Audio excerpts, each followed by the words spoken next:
Let's review the advanced selection tutorial. I have this in written form so you can follow along with me. I'm going to follow along here in this video because I don't want to leave anything out. Plus, some of the information in here is kind of hard to explain, and I've got it explained well in the tutorial, so I may be reading straight off the tutorial. You need to go back first and look again at the basic selection tutorial if you are not familiar with those yet.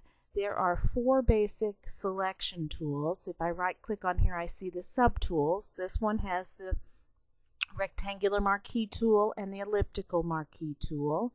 This one has the 3 lasso tools.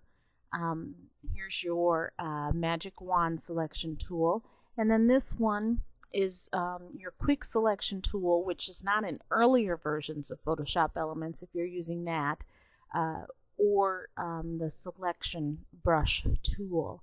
And so go back to that first tutorial to learn the basics of those 4 selection tools right there. But now we're going to look at some advanced techniques in there. And you can see in this image here, in the tutorial, it looks pretty funky. It's red. And so we're going to look at what that is, and it is a mask mode. And so it can be found here in the selection brush tool. And once you activate that, up here in the toolbar, you will see mode. Before I work with it, I'm going to quickly just get a selection. I'm using this where I previously extracted this clip to quickly get that extraction. And now that we have an extraction going on here, I'm going to hit the drop down menu of the mode and choose mask, and suddenly we get this funky red. What is the purpose of this? I confess I don't use this a whole lot. It's not one of my more favorite ways to do selections, but there are a lot of people who really like this method, and so we do want to review it and let you choose what you like to utilize most for your selections. What happens, let me go back to the tutorial here. It says when the mask mode is applied, the part of the selection that is not selected is covered with an overlay. In my example, the red area of the mask is the masked area. So here is an overlay opacity setting, and we can raise that up and make it more red, even up to 100%. As in the tutorial. And so even though you can't see the marching ants, the selection is there, but you can tell where the line of the selection is because of the red area is not selected, and the clip itself is selected. And we're going to play with this to make a little bit more sense. But it's helpful to lower the opacity when you're working with it because, for instance, I'm going to zoom in, and you can see here on the clip, do you see where the overlay is? Think of it like using the overlay blending mode, and how this section, click off of that, right here you can see. I zoom in some more. Well, let me zoom in right now. You can see where it is kind of redder right along the edge. That's because it's blending in. That's because there's actually some paper clip there that is not selected. And for my purposes, I didn't want that in my extraction. In my original extraction, but you know, let's look at that and see maybe if we might want to add that back in. And so I'm going to hold down my Alt key and go ahead and brush, and as you can see, it's adding that back in to the selection. need to make my brush a little smaller. Now, maybe I feel like I got too much because the line's not straight. I'm going to take off my Alt key and I'm going to deselect this area. And it is confusing. That's maybe why I don't use this a whole lot, whether or not to hold down the Alt key or not. The Alt key, you may remember from, hopefully it was in the previous tutorial, it toggles between adding to the selection and subtracting from the selection. So if one's not working, use the other. So just keep your finger on that Alt key while you're working with selections, and you'll get it figured out which one is which. But let's see, I'm going to hold the Alt key and I'm going to add into this selection a little bit more in here. And then zoom out and you can see that, see, I think I got a little too much here. Oops, I'm holding the Alt key. Undo. See, I often do that. And so I want to take out some of this. Oh, a little too much there. Hit the undo button. See, this stuff is really tedious. But see, now let's zoom out and you can see that adding that back into the selection may be something I want to do. If I want to see how it will look totally selected, I can move this opacity back up and say, hey, you know, that looks pretty good. Over here on this side, it needs a little work too. I can be adding back into this selection in here. And maybe subtracting a little bit out here. And I'm toggling, remember, between the Alt key and not the Alt key, depending on which side of the selection. When I go inside, I'm using the Alt key in this instance, and when but see this, I can't talk and do this at the same time. Oh, have to hold down that Alt key. And so you can work until you get it really refined, and zoom out to see how it looks.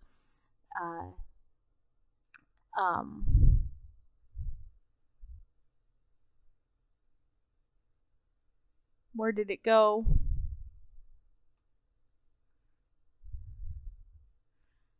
I'm wondering. Oh, there it is. If that's interesting. The layer was not selected. I was not on any layer, and when I was not on any layer, the overlay and the color mode was disappeared.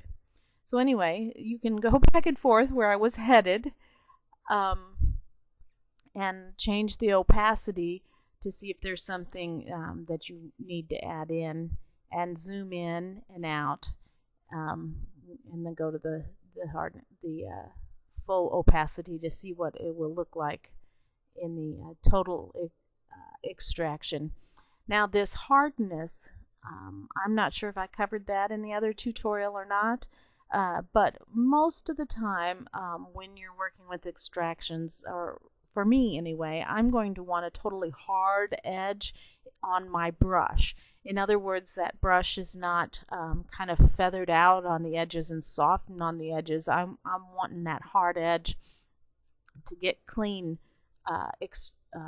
extractions. But you can change how hard or soft the brush you're working with is. If you get in here where, let's go to the default brushes. This one is a hard brush, so click on it and you're going to see the hardness is at 100%, but you can change that same brush and have it be softer. Here is a soft brush. Let's click on it and you can see that it's really soft. It has a 0 hardness, and when we utilize it, it's going to be kind of really soft and feathered out. Let me see if I can just give you an example. You see how that is not a defined edge. You can kind of see there how it is kind of blended out. I personally don't like using that, as opposed to you can make the same brush a hard edge, and now you can see it. Oops. What a hard edge does. That's the exact same brush only with a hard edge. Let me do it again. Take it down to a soft edge, and there's what it looks like.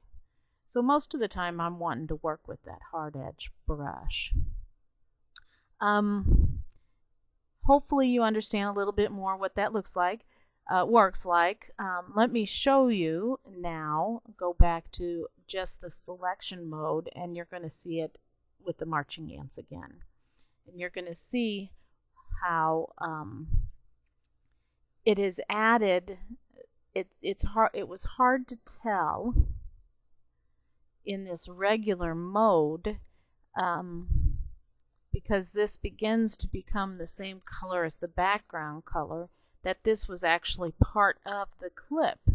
And in the mask mode we were able to see, because of the overlay, that it is part of the clip.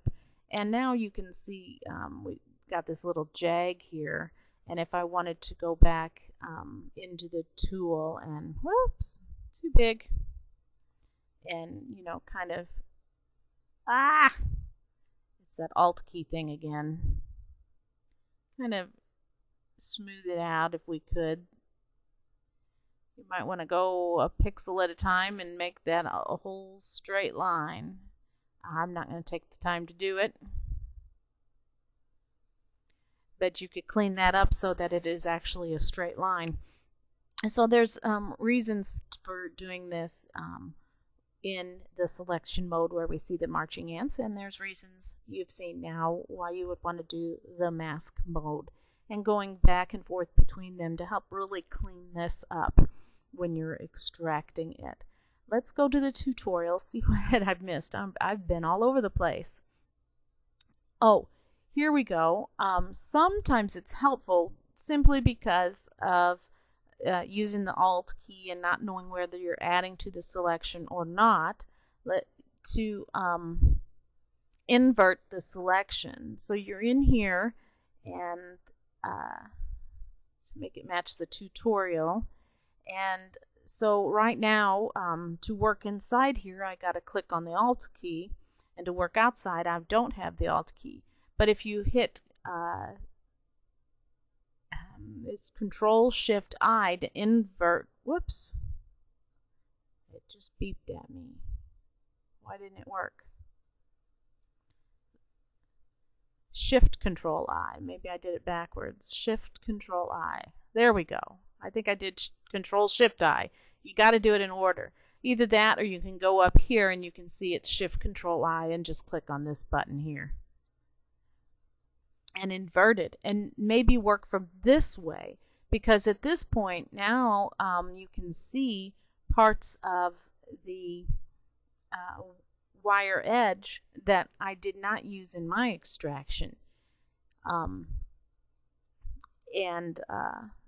it just gives you a whole new view and also makes it a little bit easier. Now I don't have to hold down the Alt key, and I can go along and grab those.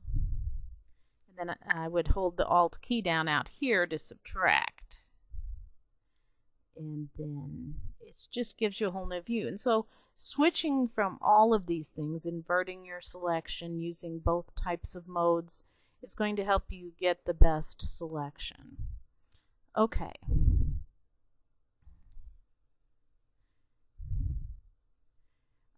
Zooming in to see the stray pixels.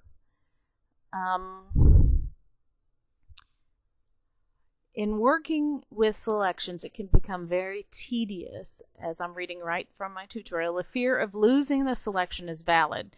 Just like when you're drafting, I know many people have been drafting a layout and your power goes out and you lose the entire thing. And so it takes so long sometimes to make these extractions, especially if you're designing and you want to do it, like the best designers out there. You might want to every once in a while save your selection so that you can reuse it. And so we're going to go, let's make this back so it's marching ants so that you can tell it's a selection.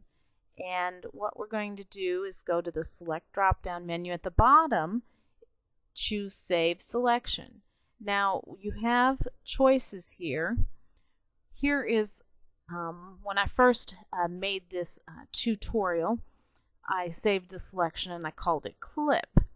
I can, if I wanted to, choose add to selection, choose this selection and then choose to add to it. Maybe I've refined it and I want to add to it again, or subtract from it, or intersect from it. And we're not going to go in those details because I think you can play with that and figure it out. Or you can choose replace selection. So if you're fixing one and want to save over it, you can choose replace selection. In this case, let's just make a new one. And I'm going to call it clip 2. Now this is actually going to save with this PSD file. I did this tutorial a long time ago, and as you can see, the selection was still there. It's not saving the selection really per se like into the preset. It is actually saving it with the PSD files, so it will be there again when you open up that PSD file, but it won't be there when you open up a different PSD file. So we're making a new selection, calling it clip 2. I'm going to deselect now and show you how to get that back. So we want our selection back. We can go to the select drop down menu, load, and choose clip 2 and hit OK, and there's our selection right back again.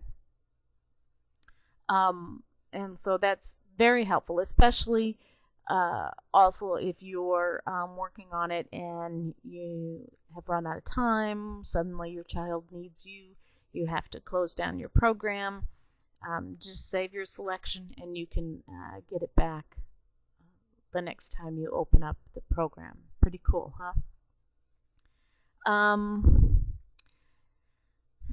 There's the loading. Now let's go into these advanced things, and I'm going to actually sit here on this screen and review it a little bit with you before we go any further, because it is a little bit confusing.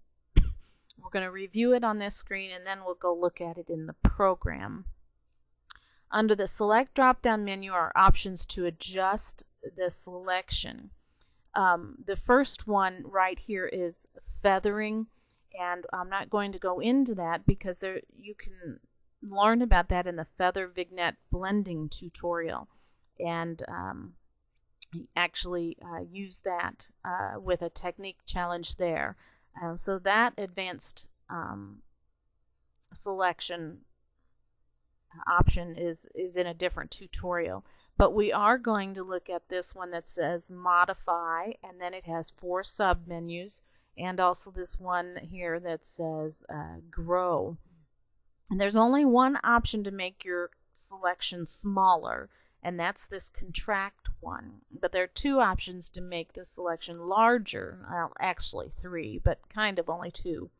The expand and the grow. Okay, the grow, I'm reading along with the tutorial here, will look for contiguous pixels and add them to the selection. So if you click on grow, contiguous means pixels of the same color that are next to each other.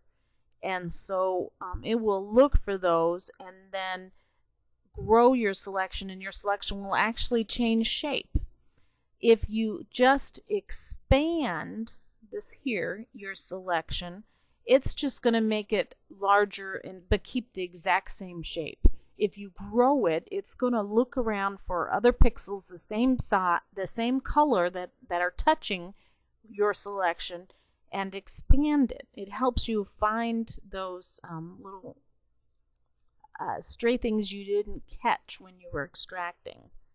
And we'll watch it work here in a little bit. Similarly to grow, this smooth works just like the grow, only it allows you to select how many contiguous pixels. There's a pop-up box, so it works the same way, but it gives you a little bit of control. And so most of the time I don't even use the grow. The smooth, having the extra control, is something you would more likely want to utilize. And didn't, oh yeah, I covered the border. We're going to cover that later. So let's look at these that we just got done talking about. So we have our selection here, and we want to make it contracted. And one reason to do this, and I want you to go watch the tutorial on making a bow and extracting, because it'll cover this in more detail on why you would want to do that. But you go to modify, contract, and you can choose how far to contract it in. Maybe only 5 pixels. Well, actually this one I did the wrong thing. We need to inverse it. Okay, we had our selection inverse. So let's try it again. Modify, contract by 5 pixels, and you can see it made the selection smaller, kept it the exact same size, but made it smaller. And let's hit undo and check out this grow. Let's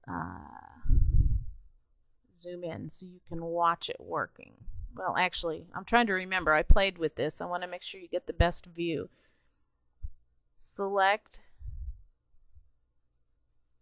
Okay, why is grow not? There it goes. Select and grow, and watch what happens. It thought that all of these pixels out here were similar color. And so it went out and chose every pixel that it thought was a similar color and grew the selection there. You can see that it didn't think there was any black outside of this area, and it made this line nice and straight up here. But it didn't work very well because it actually grew this way too far. Let's undo, and I want to zoom in now on this area. You can see that I didn't do a very good job selecting this, and that the line is a little crooked, and there's actually some of the black outside of this area. So we're going to go to select, modify, and smooth, and this time we get a pop-up box, and you can just keep playing with this, lowering and highering the amount of pixels that you want it to expand by. I played earlier and I found 20 worked well, so watch what happens to this selection. And it actually made, let's go back, undo, redo. It actually made over here for a straight line where it was not a straight line before.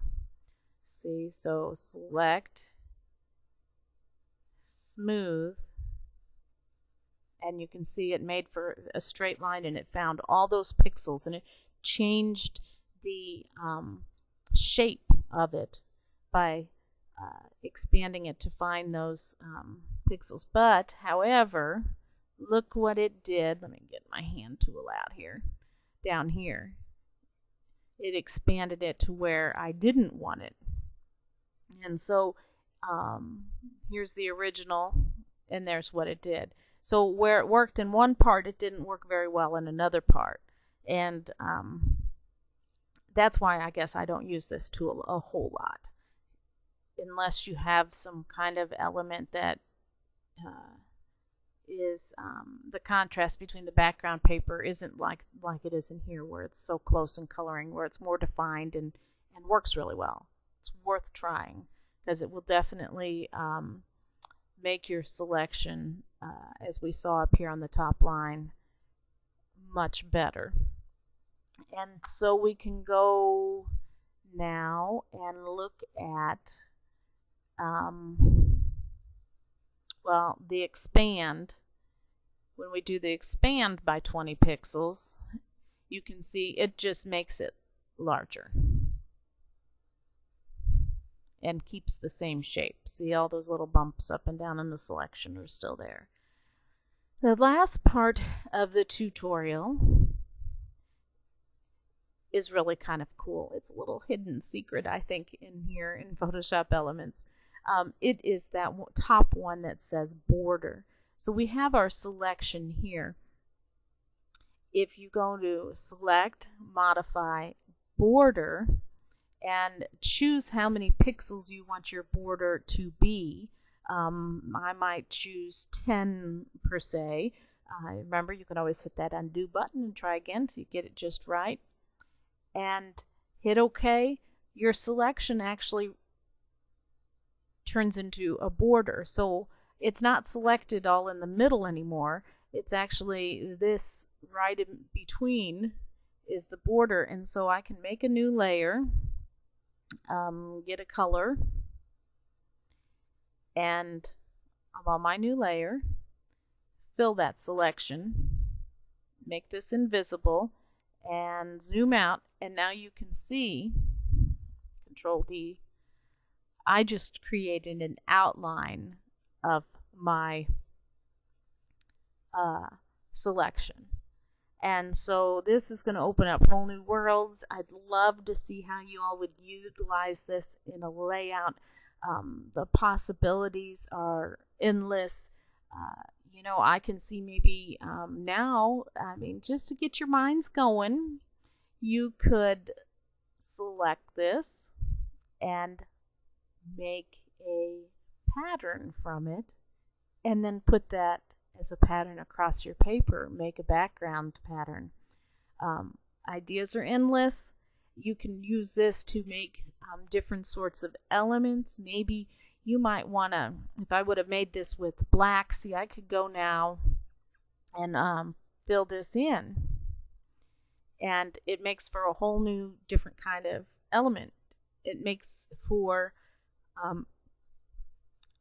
shapes. In any way that you can use a shape, you can use this sort of border thing. Pretty cool, huh? So want to look at one more thing real quick that's not in the tutorial, because this is actually something that was not in Photoshop Elements when I wrote the written tutorial. Oh, I'm always hitting the wrong things, aren't I? Let's make our selection and go up here to the select drop down menu, and it would help if I have that layer active. Everybody always says they like when I make mistakes because they learn by it. And up here is a new tool called Refine Edge, and it works in similar ways as the other tools that we were looking at, only all in one tool. And the reason we do the Refine Edge, as you'll see in that other tutorial on extracting a bow, is so that we can get rid of the stray pixels, and we can get rid of the and making our edges smooth. But these are the ones that, the same ones that we just got done reviewing, but maybe now you'll have a little bit more knowledge of how this tool works. And it just works all in one little tool. You have your contract and your expand. So right now I must have last used this by contracting, but I'm going to put this at 0, and here is our original extraction. And let's say I want to contract that a little bit to cut out maybe some of the edges, maybe where I went over the edge a little bit and I wasn't supposed to. Here's that smooth, and you'll remember that let's put this on 0, and see, there is our original, you'll remember, but when we put that on 20, it added some pixels, and it found pixels in similar areas and expanded it. And just as you would utilize the feathering, let's put that at 0, in some of the other tutorials that we talked about. You have to go watch the bow tutorial. Often feathering helps. Feathering kind of does the same thing as when you change the hardness and softness of your brush.